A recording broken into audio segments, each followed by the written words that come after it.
Al-Quran Qadir wahyu minul ya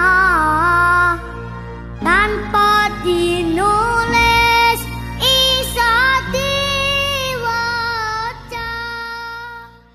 Al-Fatihah. A'udzubillahi minasyaitonir rajim. Bismillahirrahmanirrahim. Shiratal ladzina an'amta 'alaihim ghairil maghdubi 'alaihim waladdallin. Kula diminta panitia untuk bikin judul. Terus judul kula adalah keistimewaan mukjizat Al-Qur'an. Kersane akurat nih kula beto kerpean. Jadi otoritatif. Karena kalau dalam pendapat ulama, kalau seorang mubalek atau seorang ulama atau siapa saja kok ngomong tanpa teks itu dia tersangka sebagai musyarek. Musyarek itu menandingi syariatnya Rasulullah SAW. Dengan pikiran-pikirannya, dengan jargon-jargonnya. Jadi itu masalah besar kalau dalam tradisi ulama, karena pikirannya tidak musalsal, tidak ada silsilahnya ila Rasulillah SAW. Makanya saya meskipun banyak orang percaya ngaji di mana-mana itu bawa kitab. Satu ya tadi niat ngerpek tadi supaya saya dulu masih ingat zaman di sarang itu kalau tes itu banyak yang bawa kitab. Ketika ditanya, ini namanya ngerpek? Enggak Pak, mutolaah itu tanpa batas. Jadi mutolaah itu kapan saja. Yang agak kriminal itu kasus ujian nasional. Itu ada seorang guru SD, ini kisah nyata, ingin membocorkan ujian apa? Nasional, itu kan jelas kriminal ya. Si guru SD tadi berdalih gini, wong ujiannya mungkar nakir saja dibocorkan, apalagi ini ujian negara.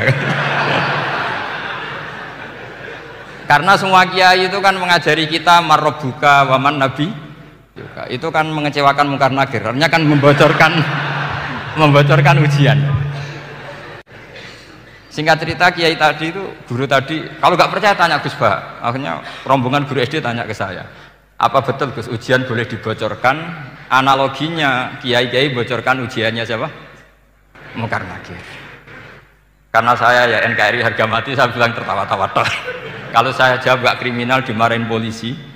Kalau saya jawab kriminal, analoginya dengan mungkar nakir memang yang membocorkan itu apa? Nggak usah diteruskan, kalau saya bilang boleh nanti jadi kriminal. Dan agama ini adalah analogi itu kias. Sehingga saya di sini insya Allah serius sekali membawa makalah mukjizatnya Quran. Kenapa demikian? Memang saya merasakan dan semua yang hadir di sini pasti merasakan bahwa mukjizatnya Quran itu luar biasa. Sehingga kita satu-satunya umat yang nggak ditunggui Rasul. Tapi kualitas iman kita insya Allah menyamai periode-periode sahabatnya Rasulullah SAW. Tapi syaratnya tadi ya, dengan pikiran yang sama, dengan teks yang sama, dengan rasa yang sama, dengan kejiwaan yang sama. Caranya gimana supaya sama? Kita harus terus membaca teks. Teks itu mengingatkan kita. Misalnya begini, yang dikatakan mukjizat itu kan sesuatu dahsyat yang dalam nalar manusia itu nggak mungkin terjadi. Misalnya ontanya Nabi Soleh keluar dari batu besar, itu kan satu peristiwa yang akal manusia tidak sampai. Begitu juga tongkatnya Nabi Musa membelah Laut Merah, yang akal manusia itu tidak sampai. Tapi pikiran itu menurut mazhab kita yang waras ini, saya ulang lagi, kita yang waras itu pikiran kriminal, itu salah. Saya ulang lagi ya, kita semua kan umatnya Rasulullah SAW. Semoga benar-benar umatnya Nabi, bukan Islam yang kumat. Karena orang Islam itu pilihannya hanya dua, kalau nggak bersatu umat Islam ya Islam yang kumat.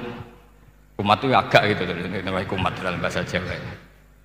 Begini, saya ulang lagi ya. Yang dikatakan mukjizat itu amrun khariqun lil adat, sesuatu yang luar biasa. Kemudian dalam tanda kutip yang manusia itu tidak mampu. Sehingga itu dikatakan mukjizat, seperti tongkatnya Nabi Musa dan untanya Nabi Nuh yang keluar dari batu besar.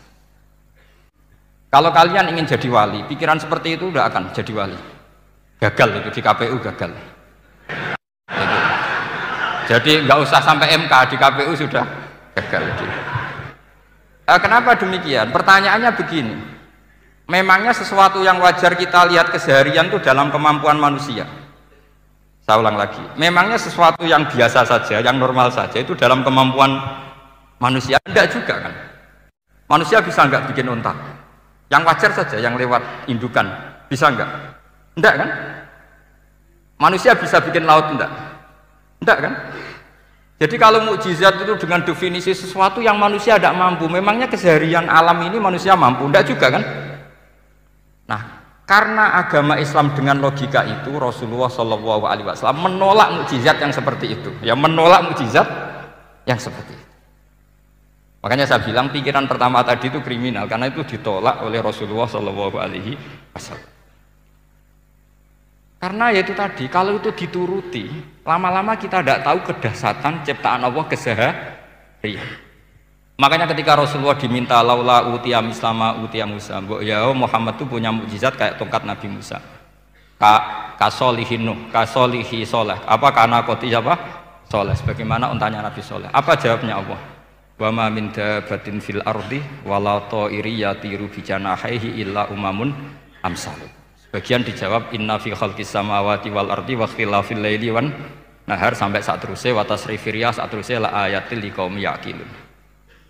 Karena logika yang terbangun begini. Dan ini saya ulang lagi, ini syarat utama jadi wali. Ini masih satu poin. Nanti ACC-nya nunggu ketua-ketuanya. Tapi kamu jangan bayangkan wali itu kayak Sunan Kudus itu enggak. Jadi kalau kamu jadi wali itu maknanya kullu mukminin waliyullah itu diikhyakan banyak. Setiap mukmin itu walinya Allah. Tapi maknanya gini, waliyullah itu wong sing disakeni Allah itu. Jadi enggak usah dimaknani kekasih Allah. Ya. Jadi karena dalam bahasa Arab itu waliyul yatim adalah orang yang kasihan sama anak yatim sehingga diurus segala keperluannya. Perempuan yang perawan punya bapak namanya apa? Wali. Artinya si bapak sayang sama putrinya disebut apa? Wali. Jadi nanti kalau kamu jadi wali dengan makna yang tadi kullu mukminin waliyullah. Setiap mukmin adalah orang yang dikasihani Allah. Dan insya Allah semua kita masuk, paham ya? Ya, enggak wali songo itu baru maknanya waliyullah sing disayang Allah. Kayaknya kita belum daftar yang ke situ nanti itu. Ada urutannya. Saya ulang lagi ya. Kalau kita mengakui kudrohnya Allah nunggu mukjizat, yaitu nunggu tongkatnya Nabi Musa membelah Laut Merah, nunggu ada unta keluar dari batu, maka itu kecelakaan besar dalam tauhid, kecelakaan besar dalam kesaksian kudratullah. Kenapa? Karena alam yang kita lihat keseharian juga tidak dalam kemampuan kita. Alam yang kita lihat keseharian juga tidak dalam kemampuan kita. Misalnya begini, kalau kamu melihat nyamuk, itu pertama Quran turun tentang nyamuk, itu orang munafik komentar, wah Tuhannya Muhammad kurangan stok, sampai contoh saja hanya seekor nyamuk. Tapi apa kata Allah? Inna woha la yastahi ayyadriba masalam ma ba'udatan fama fawqa. Nyamuk itu bukan sekedar kecilnya. Tidak usah kamu bikin nyamuk yang ada nyawanya, itu terlalu sulit. Sampean semua tak suruh bikin patungnya nyamuk. Gampang mana bikin patung nyamuk sama gajah? Tidak usah dikasih nyawa. Terus cari tatahnya itu dari mana, orang Jepara pun tidak akan bisa. Belum nanti bentuk alat kelaminnya, belum nanti uratnya alat kelamin,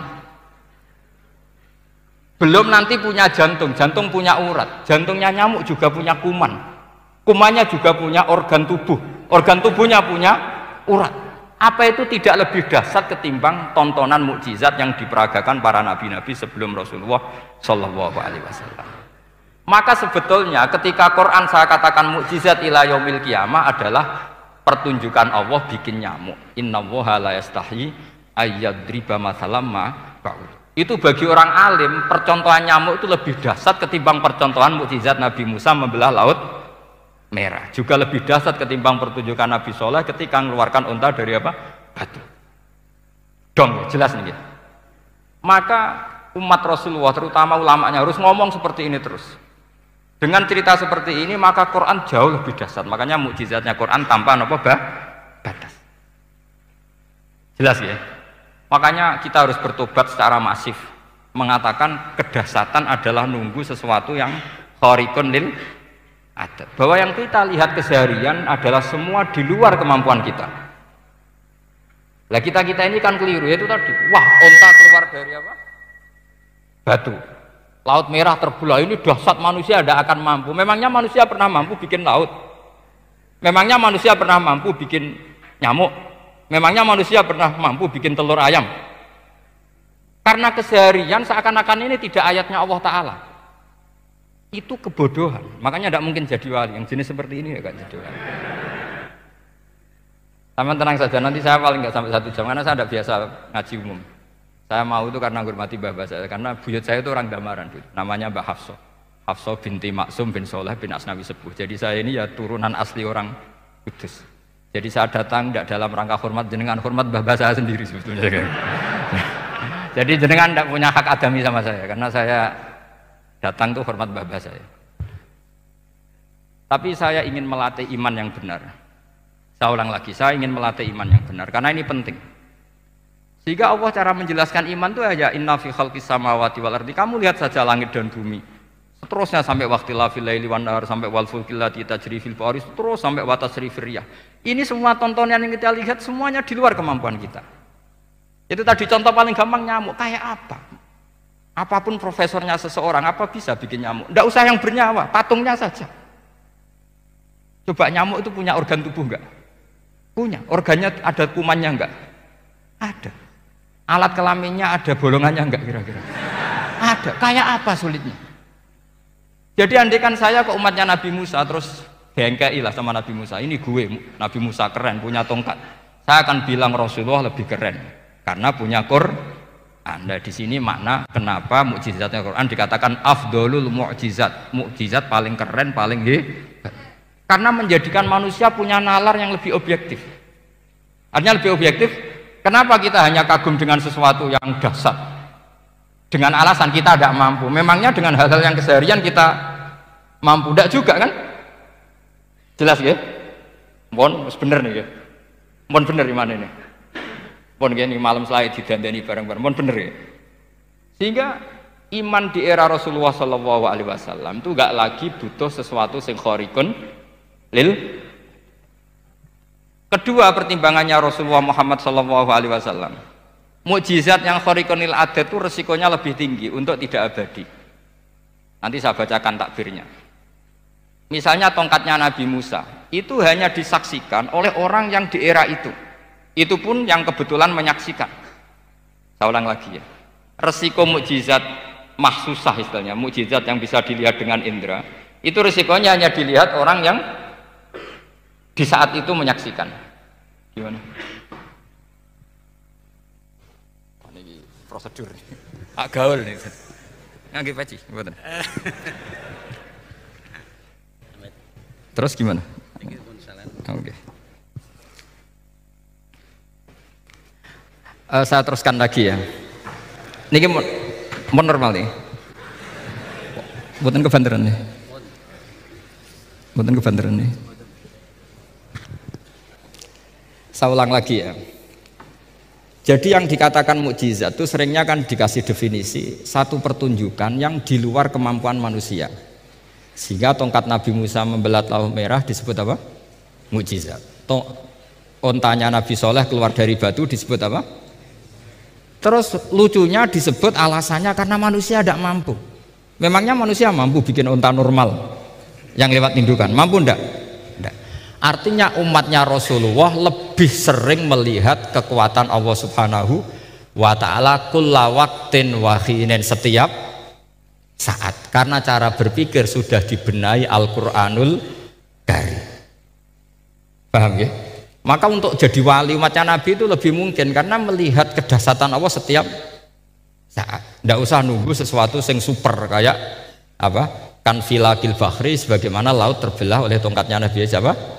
Musa. Terus ketiga, kalau logika mukjizat gini itu terus menerus seperti yang dialami Nabi Musa, resikonya adalah umat selalu menuntut hal yang aneh-aneh dan melupakan hal yang pokok. Itu lebih bahaya lagi. Misalnya begini contoh gampang. Kita ini hidup di bumi setelah sampean belajar ilmu falak atau astronomi atau belajar geologi. Planet yang sebesar ini apa? Semuanya itu sudah maha dahsyat.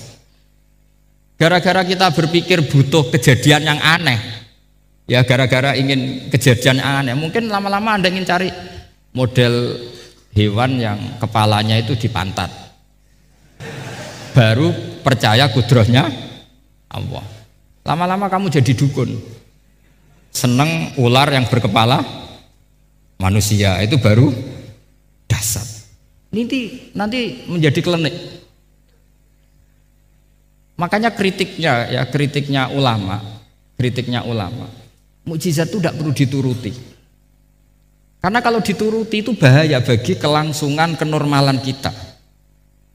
Makanya kata Abdul Hamid Khan, termasuk kitab yang saya kagumi, kata beliau begini, yang menjadikan orang kafir adalah dia nganggep kudrohnya Allah Ta'ala itu bergantung sesuatu yang dasar. Dia nggak sadar bahwa keseharian dalam hidupnya semuanya pertunjukan kudrohnya Allah Subhanahu wa Ta'ala. Kayak tadi, saya contohkan nyamuk tadi.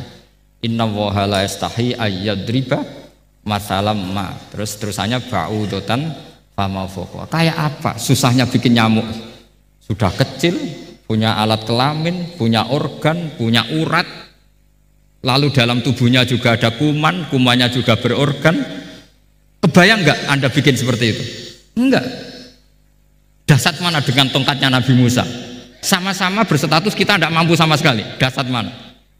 Sama kan? Nah, itu yang diinginkan Rasulullah Shallallahu Alaihi Wasallam, dan Al-Quran menggiring kita cara berpikir begitu terus. Sehingga Quran cukup menghentikan wa ma min dabbatin fil ardi wala ta'iri yatiru bi janahaihi illa umamun amsalukum. Sebetulnya burung yang setiap hari terbang, yang setiap hari lewat Anda, itu semuanya bukti kekuasaan Allah Subhanahu wa Ta'ala. Tidak usah nunggu kejadian-kejadian super dahsyat. Terus keempat, korbannya para kiai, termasuk saya. Jadi nanti kalau saya tidak bisa haji terbang, wah tidak kiai, tidak bisa terbang. Tidak bisa kayak Harry N. Potter misalnya gitu, tidak bisa kayak Harry. Jadi nanti kiai juga dituntut gitu, bisa terbang kayak Aladin. Jadi nanti repot. Semua kebenaran agama bergantung pimpinannya ini punya kedasatan itu. Akhirnya celakanya apa? Ada orang yang pura-pura dasar tapi penipu, kayak kasusnya Dimas Kanjeng. Oh nggih. Mboten apa-apa, sing penting ini lancar mon. Nggih.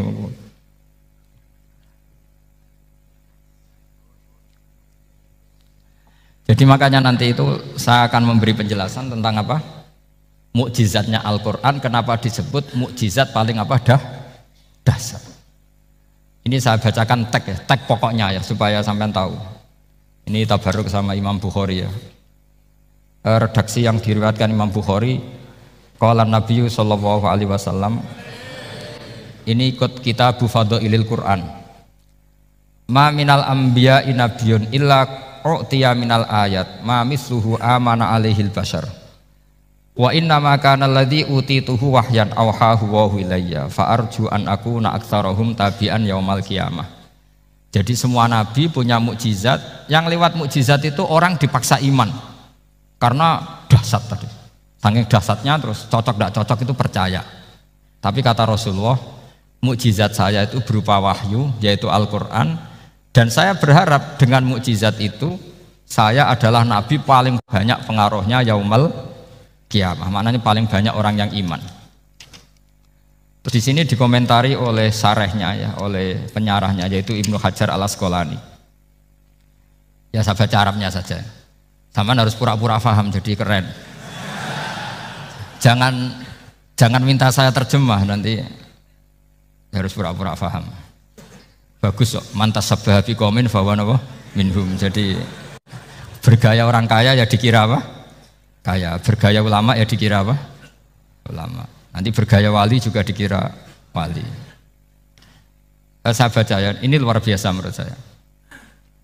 Al makna annal mu'jizati al madiyata kanat khissiyatan tusyahadu bil absor kana qoti soleh wa asa Musa. Wa mu'jizatul Qur'ani tusyahadu bil basirah. Jadi kayak tadi, kedasatan tongkat Musa itu karena apa? Laut kok bisa dibelah sebuah tongkat, itu aneh. Kalau maknanya aneh adalah di luar kemampuan manusia, nyamuk lebih aneh. Kayak apa susahnya bikin organ apa? Nyamuk yang sekecil itu. Artinya bedanya apa? Tongkatnya Nabi Musa dengan pertunjukan nyamuk yang sama-sama mengarah satu titik, yaitu mengakui absolutisme kudrahnya Allah Subhanahu. Sama ndak? Sama. Sehingga umatnya Rasulullah tidak perlu ditunggoni mukjizat simsalabim. Cukup penalaran akal. Ini namanya basirah apa? Basirah. Nggih jelas ya? Mohon sampean ra usah kepen roh tokate Nabi Musa to. Cekap melihat apa? Nyamuk. Ya sudah bagus, sudah maju, sudah keren. Ya jelas ya. Li'annal ladzi yusyahadu bi ainir ra'si yang qaridu binqiradi musyahidihi walladzi yusyahadu bi ainil aqli baqin yusyahiduhu kullu man jaa ba'dal awali mustamirron. Sesuatu yang dipertontonkan lewat sesuatu yang fisik kayak tongkat Nabi Musa, itu yang percaya langsung tentu yang melihat. Setelah itu ada yang percaya, ada yang enggak. Bisa saja itu hoax, bisa saja macam-macam. Tentu yang nggak percaya tentu salah, ya kita sepakat. Tapi tetap saja yang nggak menyaksikan itu bisa saja nggak percaya, paham ya? Tapi logika kedahsyatan nyamuk, siapapun yang punya nalar percaya. Artinya giringan Al-Quran untuk melihat mukjizat itu kedahsyatan Allah bikin nyamuk itu abadi ila yaumil kiamah. Dan siapapun yang waras akan ikrar dan tetap menyaksikan, karena insya Allah ada nyamuk terus ila yaumil kiamah. Itu kan teman tidur kita, paham? Makanya kamu kompromi dengan nyamuk. Sekali-kali jangan dicablek. Ini ayatnya Allah. Ya bila perlu dicium, dielus-elus gitu. Karena saya yakin yang hadir di sini andekan melihat tongkatnya Nabi Musa kira-kira dilus-elus enggak? Kira-kira? Andekan loh, kamu punya kesempatan melihat tongkatnya Nabi Musa, gimana? Dilus-elus, dikai mori, dikai kembang 7 taman, ya gitu. Tapi kenapa nyamuk tidak kamu begitukan? Toh sama-sama ini ayatnya Allah yang luar biasa. Makanya ini ngaji di sini saya ulang lagi, sama tidak perlu merasa punya hak adami sama saya, karena saya memang buyut saya kandung itu orang Damaran, namanya Mbah Hafsah.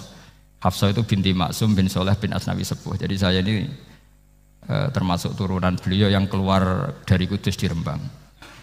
Karena mbah saya kandung itu sepupunya Mbah Sahal, ya sama Mbah Sahal, ibunya Badiah ya putrinya Mbah Hafsah ini.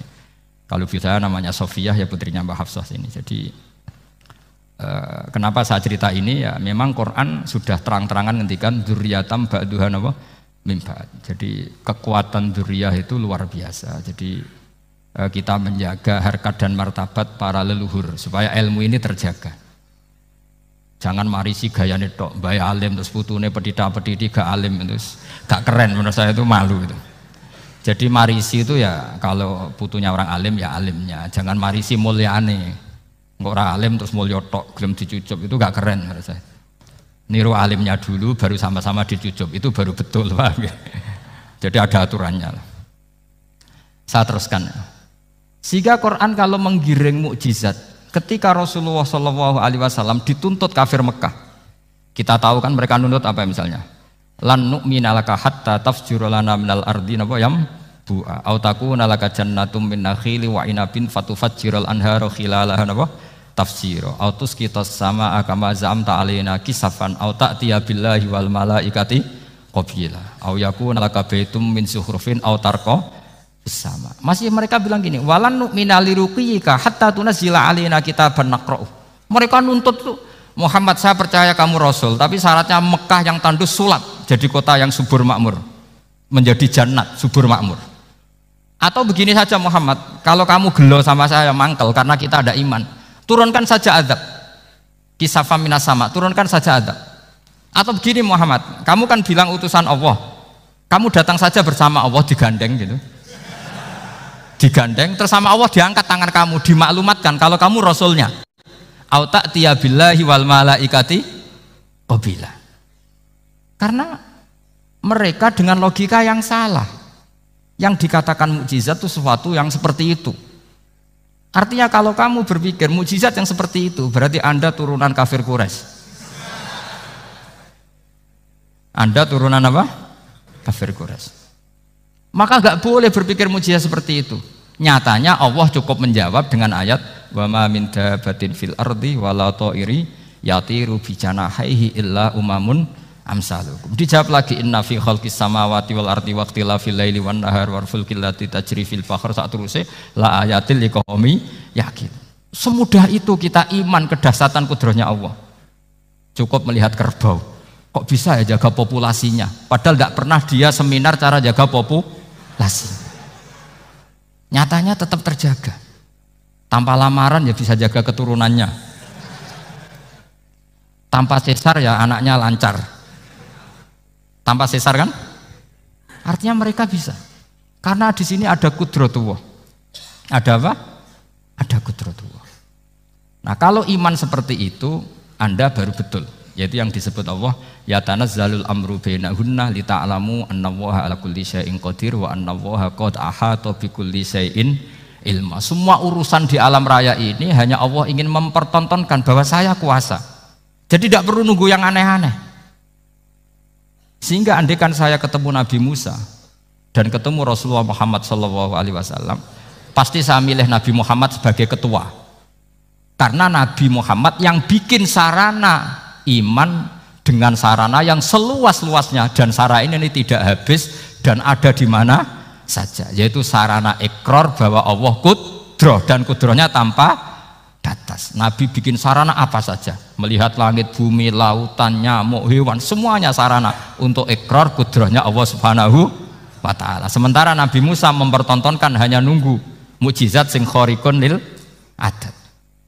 Paham ya? Makanya wajar kalau Nabi bergelar Afdolul Ambiya Sayyidul Awalin wal Akhirin. Karena memang lebih efektif cara menggiring supaya orang iman. Sekarang sudah tahu kenapa Nabi jadi Sayyidul Awalin wal Akhirin? Sudah. Mungkin kemarin-kemarin tahu tapi gak tahu logikanya. Pokok iman. Selewat ke musola ngaji iman. Itu iman yang kurang betul itu, karena tanpa nadzor. Itu namanya taklid yang statusnya mukhtalaf alaih, masih disidangkan di MK, paham ya? Iman. Jadi iman taklid itu iman yang masih disidangkan oleh para ulama. Ada hakim yang bilang sah, ada hakim bilang tidak sah. Tanya anak-anak Qudsiyah. Imanul muqallid itu mukhtalaf alaih apa mujma' alaih? Mukhtalaf alaih. Kalau imanu ahli nadzar mujma' alaih. Insyaallah barokahnya ngaji ini semuanya min ahli nadzar, apa? Min ahlin, jangan amin sudah jadi, ini sudah jadi ini. Kalau amin kan masih berdoa, bisa makbul bisa ndak boleh iman kok. Ayo iman kepada Allah dan Rasul, amin, ndak boleh. Sesuatu yang pasti ndak boleh diamini, itu kan jadi kacau nanti. Harus bilang apa? Sami'na wa ta'na. Nanti lama-lama kamu disuruh Allah, ayo sholat, amin. Ndak boleh. Jadi amin itu ada itu, ada aturannya. Tapi bukan berarti saya nyalahkan jenengan, enggak. Ya memang salah gitu. Jadi kan. Ya usah saya memang statusnya salah. Ya saya ulang lagi ya. Berarti Rasulullah adalah Rasul yang sukses membuat sarana orang kembali ke Allah, mengakui kudrohnya Allah dengan sarana apa saja, melihat rumput, melihat hewan, dan hewan itu ya apa saja. Dabah itu apa saja. Hewan yang melata di bumi apa saja, semua bukti kudrohnya Allah. Bahkan Rasulullah sukses membiarkan umatnya nggak ditunggui beliau tetap iman. Mergo ditunggui konsep sing super gini kok Al-Qur'anul Karim. Jelas ya? Tapi caranya memahami ya seperti yang saya terangkan ini. Ya saya baca lagi ya yang jadi annal mu'jizati pakai jama' mu'annas salim, annal mu'jizati al-madiyata, mukjizat-mukjizat yang sudah kelewat itu kanat khisiatan, bersifat fisik, tusyahadu bil absor, hanya bisa dilihat dengan mata kepala, karena qoti soleh wa aso Musa, wa mu'jizatul Qur'ani tusyahadu bil basirah. Sementara mukjizatnya Quran disaksikan dengan mata hati, dan setiap orang punya mata hati. Fayakunu man yattabi'uhu li ajliha aksar li annal ladzi yusyahadu bi ainir ra'si yang qaridu bin qiradi musyahidihi. Walladzi yusahadu bi ainil aqli baqin yusahiduhu kullu man jaa ba'dal awal mustamirron. Sesuatu yang dilihat dengan mata kepala, setelah para saksi ini meninggal, maka setelahnya mencari-cari, bisa percaya bisa enggak. Tapi mukjizat yang disaksikan mata hati, siapapun percaya dan sampai ila yaumil kiamat. Dan tentu Quran lebih unggul dalam hal ini. Dan insya Allah kita semua adalah ahli Quran. Yaitu harus punya kesimpulan falamma tabayyana lahu qala a'lamu annallaha ala kulli syai'in qadir. Sebagian ayat wa li ta'lamu annallaha ala kulli syai'in qadir wa annallaha qad ahata bi kulli syai'in ilma. Itu kenapa mukjizat Al-Qur'an dasar. Itu yang gampang-gampang ya, melihat nyamuk, unta, kerbau itu yang gampang. Anda tak naikkan kelas sedikit menjadi agak ilmiah. Misalnya begini, kamu ahli falak. Misalnya kamu ahli falak. Misalnya kayak Batu Rehan ya. Itu pasti tahu kalau matahari dan rembulan dibikin Allah itu asyamsu wal qamaru bi husban. Bahwa matahari dan rembulan dibikin ini untuk hisab. Walladzi ja'ala syamsa diya wal qamara nura wa qaddarahu manazila li ta'lamu 'adadas sinina wal hisab. Sehingga ketika ternyata betul Samsiyah bisa dihitung menjadi tahun Samsiyah yang oleh bahasa milenial disebut Masihiyah. Sayyidina Umar agak tersinggung. Sebetulnya yang namanya hisab itu tidak ada hubungannya dengan Masehi dan Hijriyah, itu tidak ada. Semua berdasar matahari atau apa? Rembulan. Lah sialnya yang Samsiyah ini oleh bahasa internasional disebut apa? Masihiyah. Makanya Sayyidina Umar marah terus bilang ya sudah kalau gitu Qamariyah bikin apa? Hijriyah. Jadi itu sebenarnya nama politik. Sebetulnya kalau objektif yang jadi ukuran ya Samsiyah sama Qamariyah. Berhubung ini sudah diambil tetangga partai sebelah, akhirnya ya kira-kira gitu. Jadi kira-kira seperti itu. Akhirnya kita namanya apa? Hijriyah. Apa Samsiyah sama apa? Hijriyah. Sebetulnya yang asli ya Samsiyah, Qamariyah. Tapi nggak apa-apa lah. Dunia itu mesti ada politiknya.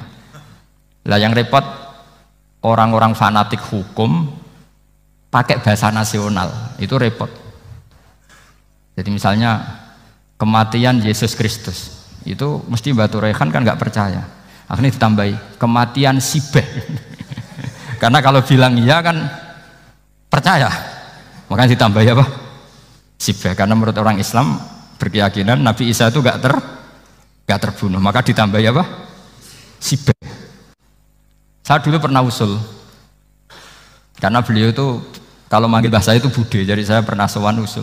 Mbok ditulis gini saja, Mbah.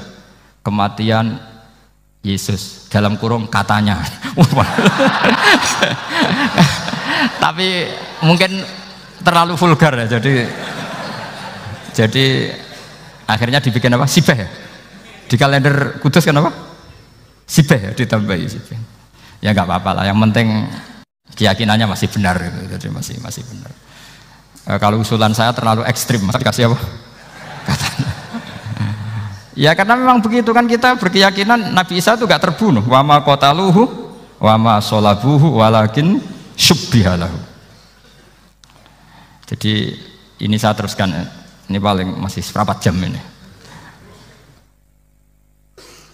Kalau kelamaan sampai dolim itu ganggu kiai lama-lama gitu. Saya tadi sudah bilang sama panitia, orang Indonesia itu gak sopan. Kalau suka kiai itu didatangkan, itu agak masalah sebetulnya. Dalam etika itu masalah. Kalau seneng kiai ya sowan ngaji, jangan sowan di dalam, itu ganggu ya, sowan ngaji saja. Dulu Imam Malik itu anaknya raja itu, Imam Malik itu seangkatan dengan Harun Ar-Rasyid.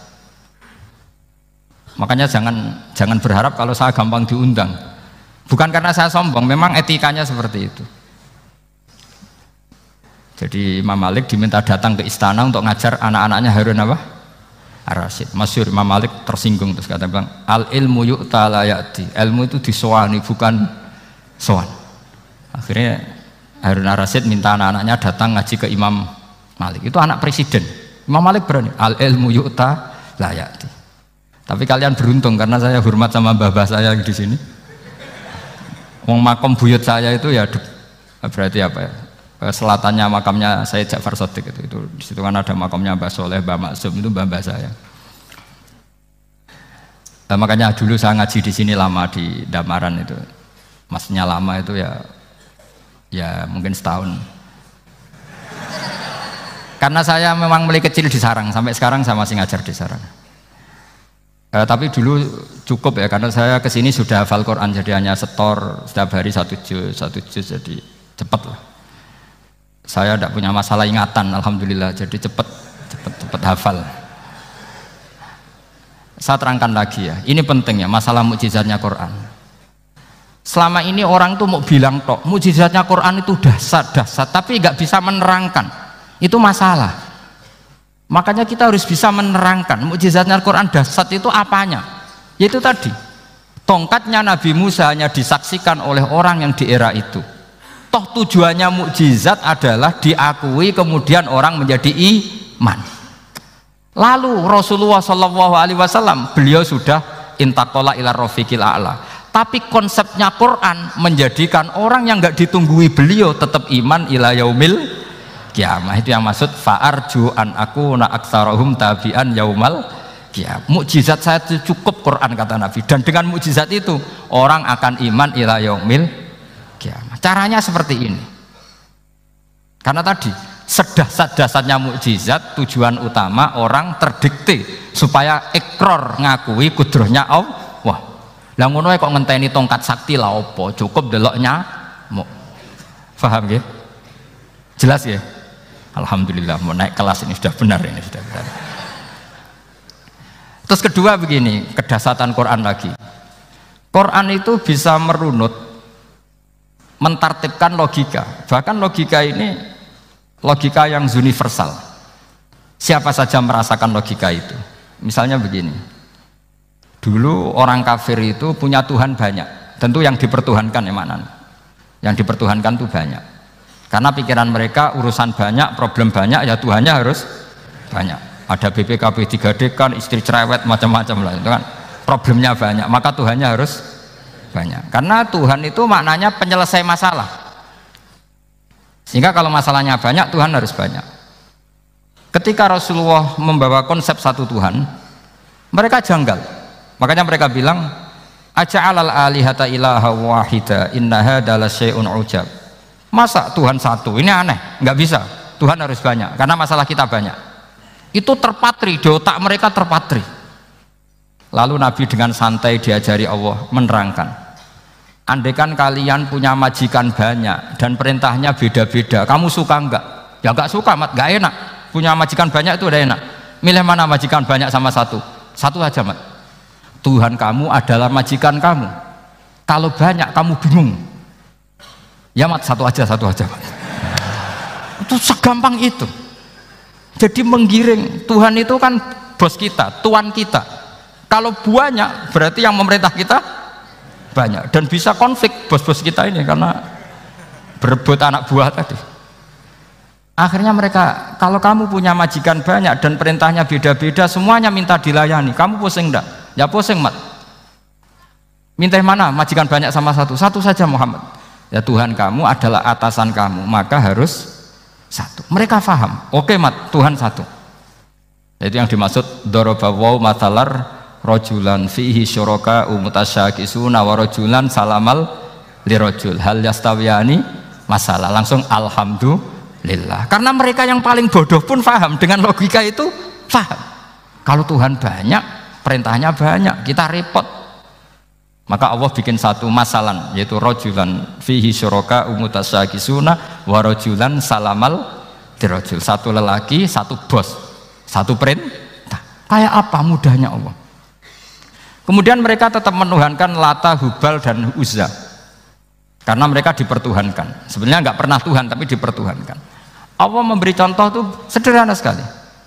Wa daraballahu mathalar rajulaini ahaduhuma abkam la yaqdiru ala syai'in wa huwa kallun ala maulah aina ma yuwajjihu la ya'ti bi khair hal yastawi huwa may ya'muru bil adl. Kata Rasulullah, Lata itu menurut kamu apa? Ya Tuhan kami. Muhammad, Hubal ya Tuhan kami, Uzzah ya Tuhan kami. Lalu kalau mereka kotor ya saya mandikan, Kalau hidungnya coplok ya saya tata.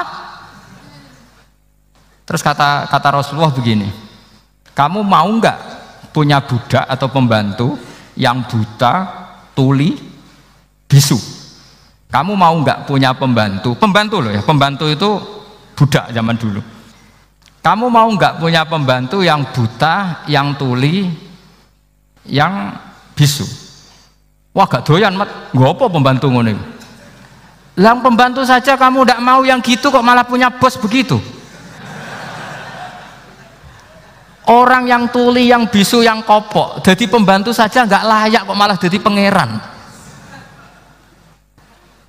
Paham ya? Arca dan berhala itu kan nggak bisa apa-apa.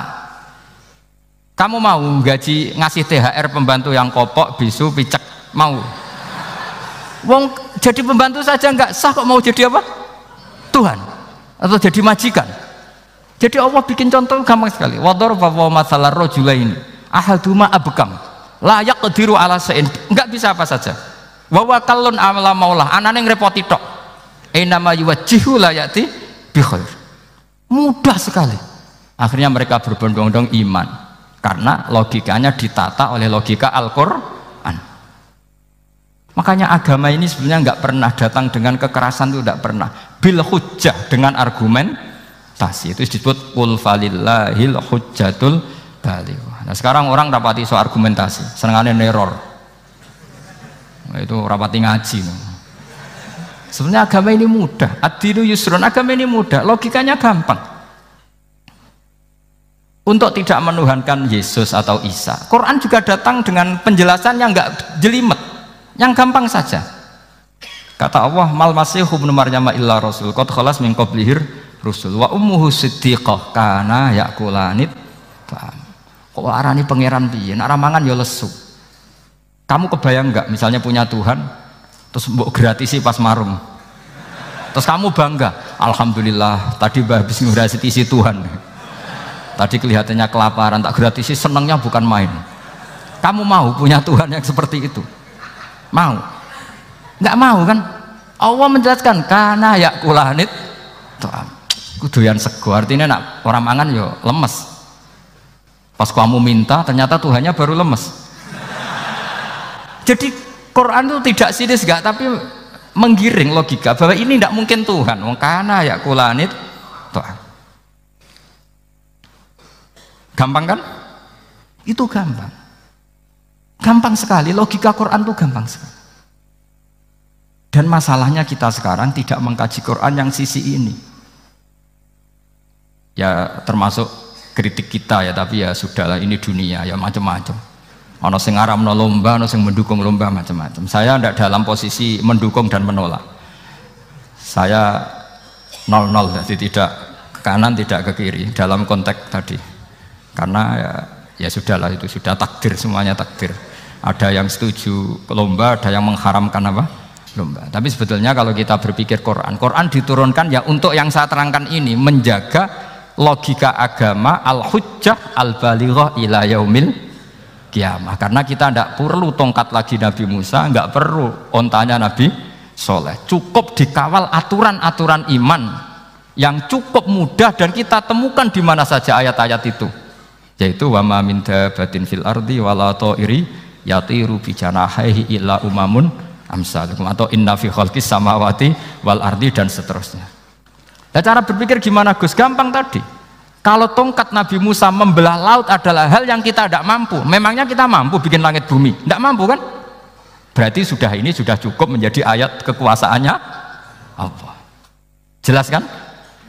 Maka mukjizat Quran ini mengawal umatnya Rasulullah SAW ila yaumil kiamat dengan logika seperti itu.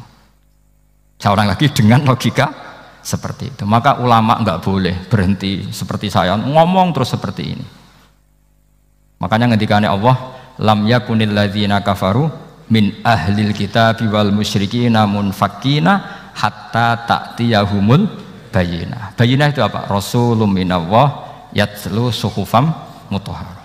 Orang kafir semuanya, kata Allah, baik berkategori kafir musyrik maupun kafir ahli kitab, itu tidak akan tercerabut dari akar kesalahan mereka, dari cara berpikir mereka. hatta ta'tiyahumul bayyinah, sehingga datang satu kejelasan yang jelas welo-welo.